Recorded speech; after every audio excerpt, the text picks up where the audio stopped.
अस्सलाम वालेकुम, मेरा नाम डॉक्टर रवैस अनवर है और फर्स्ट ईयर बायोलॉजी के अंदर चैप्टर नंबर 13 हम कवर कर रहे थे। ये चैप्टर मैंने पहले करवाया हुआ है, लेकिन जो है वो इस तरीके से नहीं करवाया तो मैं दोबारा करवा रहा था। तो बॉटनी का ये लास्ट टॉपिक है, फोटो रेस्पिरेशन। इसकी थोड़ी सी बात कर लेते हैं, देन हम ज़ूलॉजी जो है वो स्टार्ट करेंगे ना। फोटो रेस्पिरेशन जो है ये जिस तरह आपकी बाकी प्रोसेस है उसी तरह का एक मेटाबॉलिक प्रोसेस है और ये उन प्लांट्स के अंदर होता है जिन्हें हम C3 प्लांट्स कहते हैं, क्योंकि C4 प्लांट्स और एक और तरह के जो प्लांट्स हैं जिन्हें हम कैम प्लांट्स कहते हैं, उन्होंने कुछ ऐसा किया था कि उससे वो ये फोटो रेस्पिरेशन को अवॉइड कर रहे थे। तो कौन से प्लांट्स हैं जो अवॉइड नहीं कर पा रहे हैं? तो वो C3 प्लांट्स, लाइक वीट है, राइस है, शुगर केन है, ये प्लांट्स है। अच्छा, इनमें भी हर वक्त नहीं होता, बल्कि ख़ास तरह के इन्वायरमेंट के अंदर during hot and dry days. अच्छा, क्यों हॉट एंड ड्राई डेज़ के अंदर होता है? बिकॉज जब बहुत ज़्यादा गर्मी होती है तो प्लांट्स क्या करते हैं, अपने जो स्टोमेटा उन्हें बंद कर देते हैं। स्टोमेटा बंद इसलिए करते हैं ताकि वो पानी को बचा सके, क्योंकि अगर स्टोमेटा खुले होंगे तो मसलसल ट्रांसपायरेशन होती रहेगी और प्लांट से जितना भी पानी है वो वेस्ट हो जाएगा, और जब पानी वेस्ट हो जाएगा तो प्लांट्स में डिहाइड्रेशन हो जाएगी और डेथ हो सकती है। तो इससे बचने के लिए, एक चीज़ से बचने के लिए वो जो है एक नुकसान से बचने के लिए वो कोई दूसरा नुकसान कर रहे हैं यहाँ पे। तो हॉट एंड ड्राई डेज के अंदर स्टोमेटा बंद कर लेते हैं ताकि पानी बचाया जा सके। अब स्टोमेटा बंद करने से होगा ये कि एक्सचेंज बंद हो जाएगा, ठीक है, ये एक्सचेंज बंद हो जाएगा, एक्सचेंज बहुत ही कम हो जाएगा, ठीक है। अब ये हमारे पास अगर स्टोमेटा था, ठीक है, ये ओपनिंग थी, ये लीफ का, ये प्लांट का इनसाइड है और ये प्लांट का आउटसाइड है। तो हो ये रहा था कि भाई यहाँ से गैस एक्सचेंज हो रहा था, ठीक है। जब ये स्टोमेटा बंद हो जाएंगे तो गैस एक्सचेंज है तो बिल्कुल ही बंद हो जाएगा, ये बहुत मिनिमल हो जाएगा। अब प्लांट जो है वो डे टाइम है, डे टाइम के अंदर प्लांट के पास कुछ ना कुछ कार्बन डाइऑक्साइड जो अंदर मौजूद है, तो उससे क्या हो रहा है, वो फोटोसिंथेसिस कर रहा है। प्लांट जो है वो कार्बन डाइऑक्साइड को यूटिलाइज करते हुए फोटोसिंथेसिस कर रहा है। आपको पता है कार्बन डाइऑक्साइड जो है उसे फिक्स किया जाता है केल्विन साइकिल के अंदर, जिसे डार्क रिएक्शन कहते हैं। और कार्बन डाइऑक्साइड को जब फिक्स किया जाएगा तो इस फोटोसिंथेसिस के नतीजे में आपको पता है ऑक्सीजन प्रोड्यूस हो रही है। तो हो ये रहा है कि कार्बन डाइऑक्साइड यूटिलाइज होती जा रही है तो इसका लेवल कम होता जाएगा, और ऑक्सीजन प्रोड्यूस होती जा रही है जिसका लेवल बढ़ता जाएगा। अब देखिए, मोर कार्बन डाइऑक्साइड लीफ के अंदर नहीं आ पा रही, तो जितनी अंदर कार्बन डाइऑक्साइड थी वो मसलसल रिड्यूस होती जा रही है, उसकी कंसनट्रेशन मसलसल कम होती जा रही है, और फोटोसिंथेसिस के नतीजे में ऑक्सीजन प्रोड्यूस होती जा रही है, ठीक है। तो ये हो गई सिचुएशन।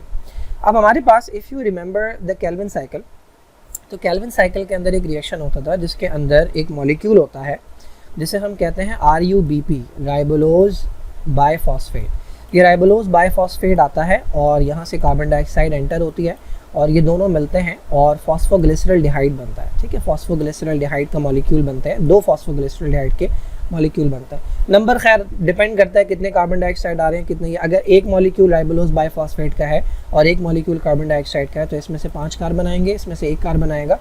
तो फॉस्फोग्लिसरल्डिहाइड में 3 कार्बन होते हैं, तो इस तरह के 2 मॉलिक्यूल्स बनते हैं। ये रिएक्शन जो है ये करवाता है एक एंजाइम जिसका नाम है रुबिस्को।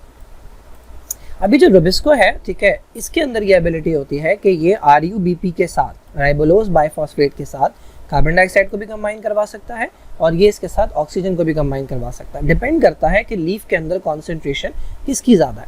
नॉर्मली क्या होता है, जब स्टोमेटा ओपन होता है तो कार्बन डाइऑक्साइड अंदर आती है और कार्बन डाइऑक्साइड जो है वो मसलसल यूटिलाइज होती है किसके अंदर, फोटोसिंथेसिस के अंदर, ठीक है। और ऑक्सीजन इस फोटोसिंथेसिस के नतीजे में प्रोड्यूस होती है और वो ऑक्सीजन मुसलसल लीफ से बाहर चली जाती है। तो लीव्स के अंदर ऑक्सीजन का लेवल कम रहता है, कार्बन डाइऑक्साइड का लेवल ज़्यादा होता है। ऑक्सीजन एक और जगह यूटिलाइज हो रही होती है, वो है रेस्पिरेशन के अंदर। तो कंडीशन ये होती है कि लीव्स के अंदर कार्बन डाइऑक्साइड का लेवल ज़्यादा होता है और ऑक्सीजन का लेवल कम होता है। तो रुबिस्को क्या करता है, राइबोलोज बाइफॉस्फेट के साथ कार्बन डाइऑक्साइड को कंबाइन करवाता है और इस तरह से चलती है कौन सी साइकिल, जिसे आप कहते हैं केल्विन बेंसन साइकिल, ठीक है। लेकिन इस सिनेरियो के अंदर ये हुआ कि स्टोमेटा जो है वो हो गए क्लोज। जब स्टोमेटा क्लोज हो गए तो लीव्स के अंदर कार्बन डाइऑक्साइड का लेवल हो रहा है कम और ऑक्सीजन का लेवल बढ़ रहा है। तो अब जो ये रुबिस्को है इसके अंदर चूंकि दोनों को, इसका नाम है राइबोलोज बाइफॉस्फेट कार्बोक्सिलेज ऑक्सीजनेस, यानी दोनों को ये कंबाइन करवा सकता है, कार्बन डाइऑक्साइड को भी और ऑक्सीजन को भी। तो अब ये ऑक्सीजन को कंबाइन करवाने लगेगा किसके साथ, राइबोलोज बाइफॉस्फेट के साथ। और जब ऑक्सीजन राइबोलोज बाइफॉस्फेट के साथ कंबाइन होगी तो बजाय 2 मॉलिक्यूल फॉस्फोग्लिसरल्डिहाइड के बनने के, एक मॉलिक्यूल बनेगा फॉस्फोग्लिसरल्डिहाइड का और एक मॉलिक्यूल बनेगा, एक और सब्सटेंस बनेगा जिसको हम कहते हैं फॉस्फोग्लाइकोलेट, ठीक है। ये रिएक्शन उसी एंजाइम ने करवाया जिसको हम रुबिस्को कहते हैं। ये जो फॉस्फोग्लाइकोलेट है ये आगे जाकर कन्वर्ट हो जाएगा एक तरह के अमाइनो एसिड के अंदर जिसको हम कहते हैं सेरीन, और इससे निकल जाएगा एक मॉलिक्यूल कार्बन डाइऑक्साइड का जो कि ज़ाया हो जाएगा। ये जो सीरीन है ये दोबारा से आगे जाकर कन्वर्ट हो जाएगा किसके अंदर, राइबोलोज बाइफॉस्फेट के अंदर, ठीक है। ये मैं दिखाता हूँ ये किस तरह से होता है। तो बेसिकली ये जनरल आइडिया था फोटो रेस्पिरेशन का कि इसके अंदर हो क्या रहा है। तो स्टोमेटा जब क्लोज, अच्छा यहाँ से हमने बात की थी, C3 प्लांट जो है वो कंज्यूम करते हैं ऑक्सीजन और प्रोड्यूस करते हैं carbon dioxide during day time. ये रेस्पिरेशन ये इस प्रोसेस के अंदर होता है कि अच्छा इसे फोटो रेस्पिरेशन कहते क्यों है, इसी वजह से कहते हैं, एक तो ये फोटो की मौजूदगी में हो रहा है, लाइट की मौजूदगी में हो रहा है, और इसे रेस्पिरेशन इसे कहते हैं क्योंकि इसके अंदर यूटिलाइज क्या हो रहा है, ऑक्सीजन यूटिलाइज हो रही है, और रिलीज क्या हो रहा है इसके अंदर रिलीज हो रहा है कार्बन डाइऑक्साइड। तो रेस्पिरेशन के अंदर यही होता है, ऑक्सीजन यूटिलाइज होती है और कार्बन डाइऑक्साइड जो है वो रिलीज होती है। लेकिन रेस्पिरेशन के अंदर एक और काम होता है, वो ये होता है कि इसके अंदर ATP प्रोड्यूस होती है, जबकि इस फोटो रेस्पिरेशन को हम वेस्ट प्रोसेस इसलिए कहते हैं क्योंकि इसके अंदर कोई एनर्जी प्रोडक्शन नहीं होती। ठीक है ना, हॉट एंड ड्राई डेज के अंदर स्टोमेटा बंद हो गए, लेकिन प्रोसेस ऑफ फोटोसिंथेसिस चल रहा है। इसकी वजह से ऑक्सीजन की कॉन्सेंट्रेशन बढ़ जाएगी क्योंकि फोटोसिंथेसिस के नतीजे में ऑक्सीजन प्रोड्यूस होती है और कार्बन डाइऑक्साइड की कॉन्सेंट्रेशन कम हो जाएगी। इस कंडीशन में ये होगा कि ऑक्सीजन जो है वो कम्पीट करेगी, मुकाबला करेगी कार्बन डाइऑक्साइड के साथ, और रुबिस्को जो है ना, इसको नहीं पता, इसको बस जो ज़्यादा मॉलिक्यूल नज़र आता है वो ये कंबाइन करवा देता है। तो RuBP जो है वो कंबाइन होगा ऑक्सीजन के साथ बजाय कार्बन डाइऑक्साइड के, और फिर ये ब्रेक हो जाएगा, उससे बनेगा एक मॉलिक्यूल फॉस्फोग्लिसरॉल्डिहाइड का और एक मॉलिक्यूल फॉस्फोग्लाइकोलेट का। इस फॉस्फोग्लाइकोलेट की वजह से इसे ग्लाइकोलेट साइकिल भी कहते हैं, और चूंकि ये 2 कार्बन वाला मॉलिक्यूल होता है तो इसे C2 साइकिल भी नाम दिया जाता है।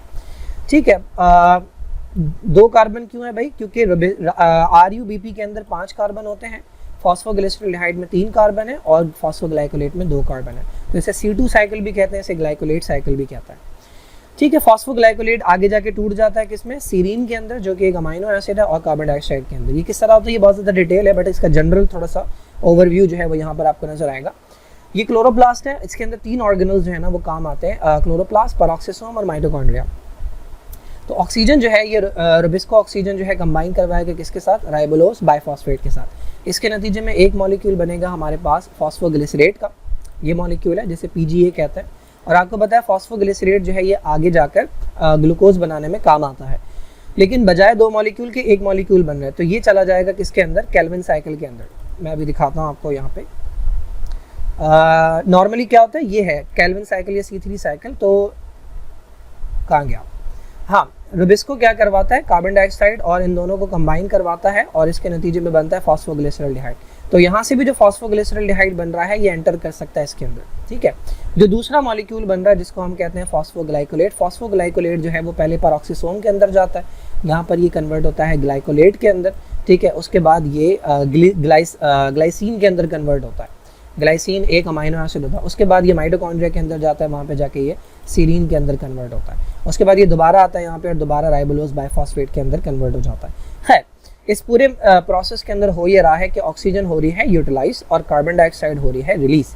तो इसी वजह से इस प्रोसेस को हम नाम देते हैं रेस्पिरेशन का।